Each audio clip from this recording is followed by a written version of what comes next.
Assalamualaikum warahmatullahi wabarakatuh. Perkenalkan, nama saya Syahrul Ramadhani dengan NIM 2203055011037 dari Program Studi Gizi Universitas Negeri Makassar. Di video kali ini saya akan menjelaskan tentang apa saja 4 fase pada perawatan dan pengobatan gizi buruk pada balita dan juga 10 langkah tata laksana gizi buruk pada balita di layanan rawat jalan. Baik, sebelum itu saya akan menjelaskan apa itu gizi buruk. Gizi buruk adalah kondisi ketika berat badan anak terlalu rendah bila dibandingkan dengan tinggi badannya. Anak dengan gizi buruk biasanya memiliki daya tahan tubuh yang sangat lemah, sehingga berisiko terkena penyakit parah, bahkan sampai meninggal. Gizi buruk pada balita dapat ditandai dengan indeks berat badan menurut panjang badan atau berat badan menurut tinggi badan kurang dari min 3 standar deviasi atau dengan pengukuran lingkar lengan atas kurang dari 11,5 cm pada usia 6-59 bulan atau adanya pitting edema bilateral minimal pada kedua punggung kaki. Baik, selanjutnya kita langsung saja masuk ke fase-fase perawatan dan pengobatan gizi buruk pada balita. Untuk fase ini terbagi menjadi 4, yaitu fase stabilisasi, fase transisi, fase rehabilitasi, dan fase tindak lanjut. Nah, yang pertama itu untuk fase stabilisasi. Fase stabilisasi ini merupakan fase awal perawatan yang umumnya berlangsung 1-2 hari, tetapi dapat berlanjut sampai 1 minggu sesuai kondisi klinik pada anak. Untuk pemantauannya itu mencatat tanda-tanda vital, tanda-tanda bahaya, derajat edema, asupan formula, frekuensi defekasi, konsistensi feses, volume urin, dan berat badan. Selanjutnya yaitu fase transisi. Pada fase ini merupakan masa peralihan dari fase stabilisasi ke fase rehabilitasi dengan tujuan untuk memberi kesempatan tubuh beradaptasi terhadap pemberian energi dan protein yang semakin meningkat. Untuk pemantauan pada fase transisi ini sama saja seperti pada fase stabilisasi. Nah, yang ketiga yaitu fase rehabilitasi. Pada fase rehabilitasi ini dapat diberikan di layanan rawat jalan maupun rawat inap. Pemberian energi sebesar 150-220 kilokalori per kilogram berat badan per hari dalam bentuk formula 100 atau RUTF. Bertahap ditambah makanan yang sesuai berat badan. Pada fase ini umumnya berlangsung selama 2-4 minggu. Nah, yang terakhir yaitu fase tindak lanjut. Pada fase ini merupakan lanjutan pemberian makanan untuk tumbuh kejar dengan pemberian makanan keluarga dan pemberian makanan tambahan pemulihan atau PMTP.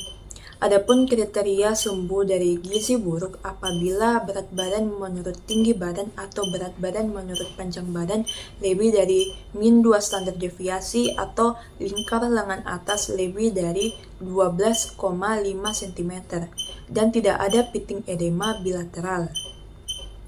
Selanjutnya saya akan menjelaskan 10 tata laksana gizi buruk pada balita di layanan rawat jalan.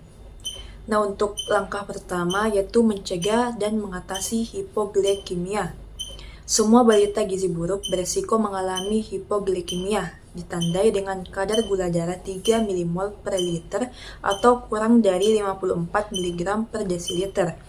Jika fasilitas setempat tidak memungkinkan untuk memeriksa kadar gula darah, maka semua anak gizi buruk dianggap menderita hipoglikemia dan segera ditangani dengan memberikan 50 ml larutan glukosa 10% setara dengan 1 sendok teh mujung gula pasir dalam 50 ml air secara oral.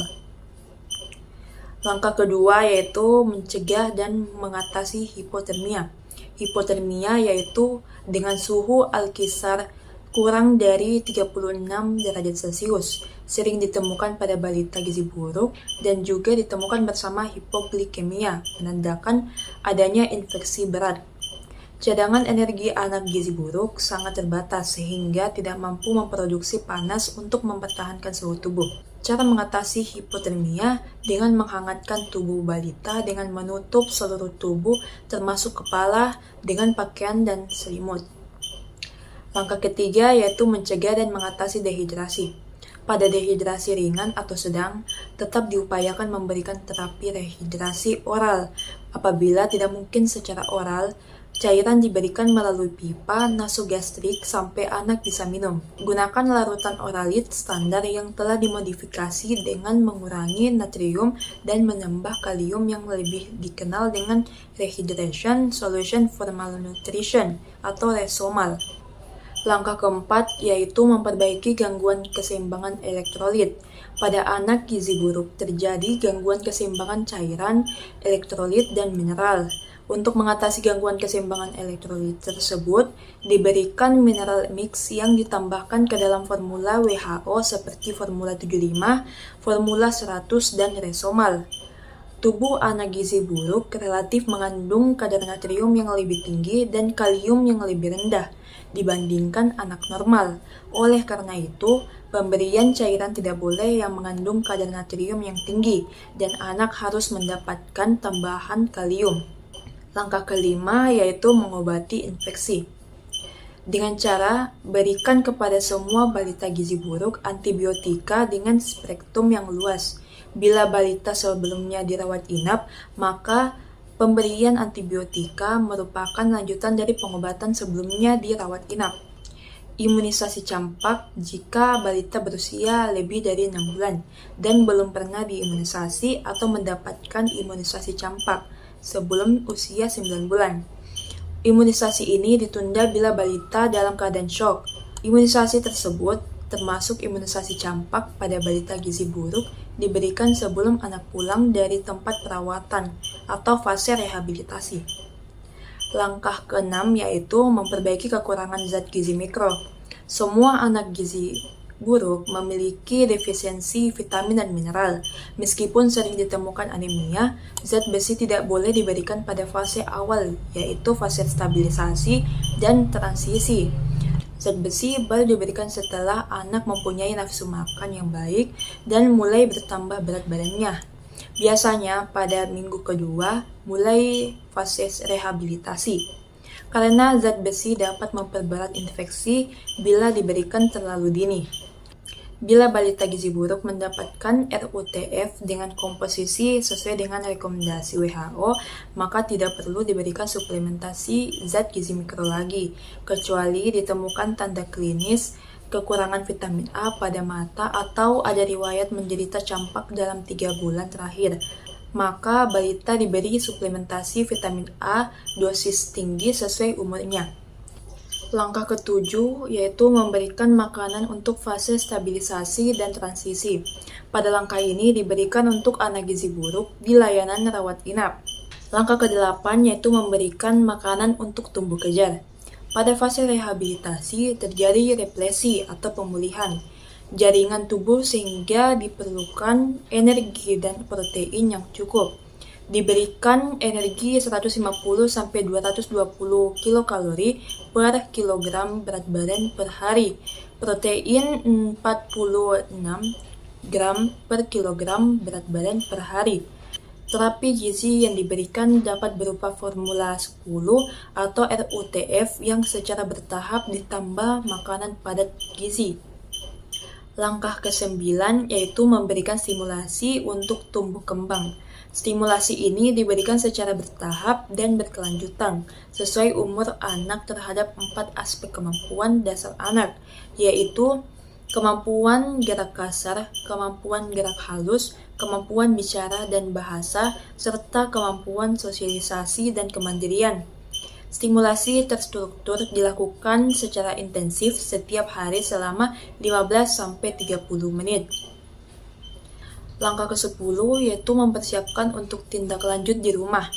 Persiapan untuk tindak lanjut di rumah dapat dilakukan sejak anak dirawat inap, misalnya melibatkan ibu dalam kegiatan merawat anaknya. Kriteria sembuh dari gizi buruk apabila berat badan menurut tinggi badan atau berat badan menurut panjang badan lebih dari min 2 standar deviasi atau ukuran lingkar lengan atas lebih dari 12,5 cm dan tidak ada piting edema bilateral. Bila balita keluar dari layanan rawat inap setelah sembuh, maka dianjurkan untuk kontrol teratur setelah pulang. 1 kali per minggu pada bulan pertama, 1 kali per 2 minggu pada bulan kedua, selanjutnya 1 kali per bulan sampai 6 bulan atau lebih. Selain itu, dianjurkan juga untuk melengkapi imunisasi dasar atau ulangan sesuai program PPI atau program pengembangan imunisasi. Baik, itu saja yang dapat saya sampaikan tentang apa saja fase-fase dan tata laksana kekurangan gizi pada balita di layanan rawat jalan maupun rawat inap. Terima kasih. Wassalamualaikum warahmatullahi wabarakatuh.